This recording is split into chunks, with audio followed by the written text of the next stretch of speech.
of Infinity Foundation, a not-for-profit organization in Princeton, New Jersey, which he founded in 1995 with his own funds. Mr. Malhotra is an Indian-American entrepreneur, philanthropist, and community leader who has devoted himself full-time with his own mind and efforts for the last 10 years to clarify many misinterpretations about the Indic traditions in America and among the Indians ourselves.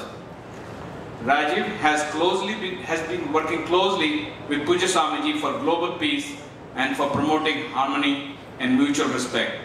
Now I will request Mr. Malhotra to address us. Mr. Malhotra.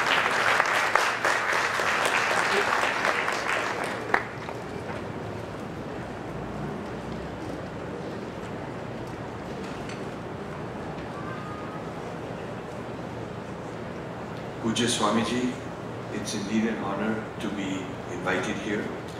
I was asked to share a few moments on the topic of Hindu identity. For the past few months, I've conducted several brainstorms, workshops on issues concerning Hindus, both in the United States and in India, including and especially among youth.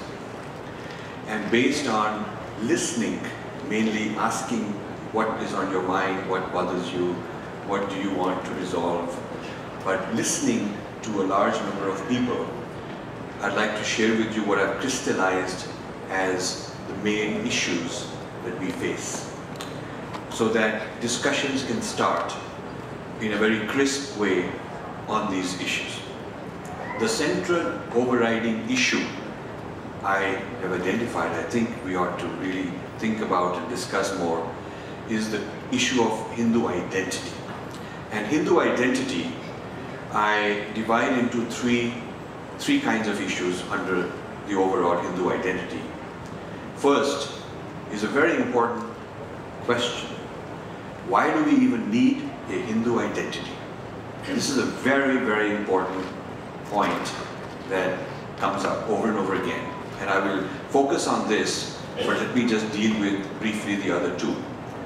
Once a person has crossed the first hurdle of why do we need a Hindu identity, then the second question is, what is the Hindu identity? What does it mean to be a Hindu? Because we don't have one historical event, which is the defining event, which has a canon, which has been frozen and fixed. We don't have that as a available, definable concept. There are many texts. Some people ask me, what is your book? And I tell them we have a whole library.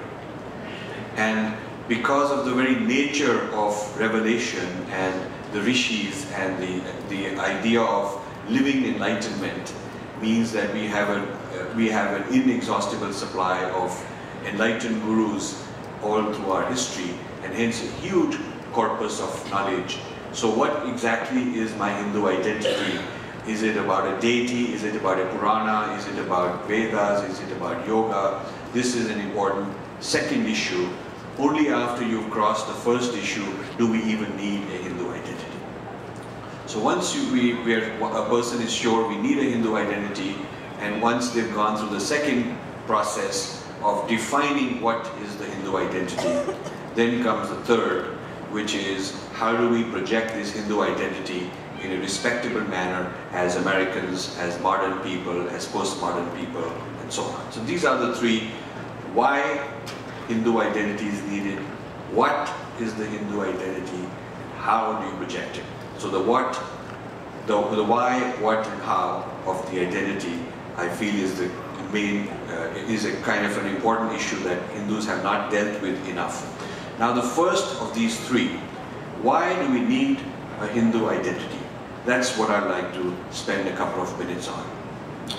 I find that there are three major blockages. When you ask people discuss about Hindu identity, it turns out that there are three major blockages that people have. The first blockage is, will identity be a source of tension, divisiveness? Will it divide us up? Will it create conflict? And that's a stumbling block. Now, in response to that, what I would offer for you to think about is the following.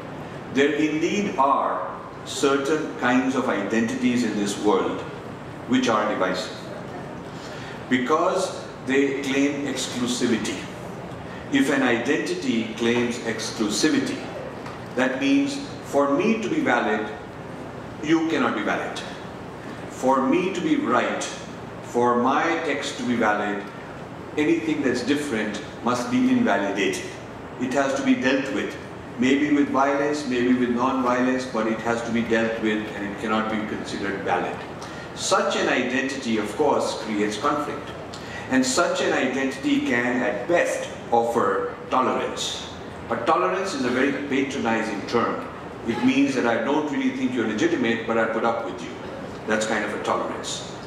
Luckily, Hinduism doesn't have this problem, because Hindus do not claim exclusivity, and Hindus do offer mutual respect rather than just tolerance. In fact, in many interfaith dialogues, they try to have a resolution where everybody says we'll offer tolerance, we'll tolerate each other. And invariably, I stand up and say, let's edit that phrase, remove the word tolerance, and put in the word mutual respect. It's amazing how much controversy that creates. People are not willing to offer mutual respect because by offering you respect for your religion, I have validated your religion. And when I have validated your religion, then I can no longer claim my exclusivity. And if I can no longer claim my exclusivity, I'm going to be blamed by people in my faith for violating one of my injunctions, one of my requirements. So this business of shifting the discussion from tolerance to mutual respect, it can have a huge cascading effect. And I would like all of you to try it whenever you go to an interfaith issue. Talk about mutual respect and explain why it's not the same thing as tolerance, because mutual respect says you're legitimate in what you're doing and I want you to consider me legitimate as what I am doing in my faith. And this is something Hindus can contribute to the world very proudly as one of the most important contributions the world needs right now, and Hinduism has that to offer.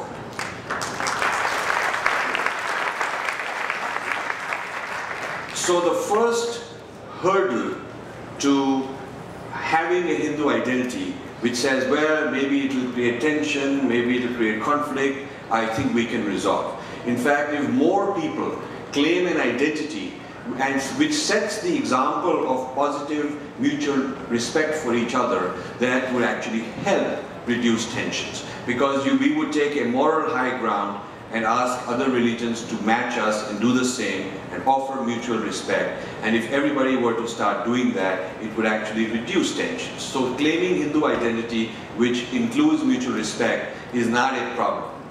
So the second issue, the second blockage for having a Hindu identity, which comes up a lot in the conversations, is we're now all Americans. Why does it matter if you're Indian or Japanese or Chinese, and why does it matter if you're Hindu or Muslim? We're all Americans now, so let's not, let's just be Americans. Why do we need all these things? This is an important discussion on the nature of America. First of all, America respects and expects hyphenated identities. I mean, as far as national identities are concerned, there are Irish Americans, there are Italian Americans, there are Hispanic Americans, there are Japanese Americans, there are African Americans.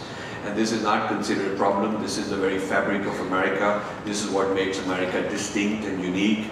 And therefore, for us to also have a hyphenated identity while also being American is not a problem and is not a contradiction. Secondly, as far as religious identities are concerned, again, America is very pluralistic, expects people to have a positive religious identity. It's perfectly okay for a person to say, I'm Jewish American, or I'm Buddhist or Muslim, or I'm Presbyterian, I'm Catholic, I'm Methodist, I'm whatever, Baptist. And therefore, it is okay for you as a bona fide American to be a Hindu at the same time, and it does not undermine your Americanness.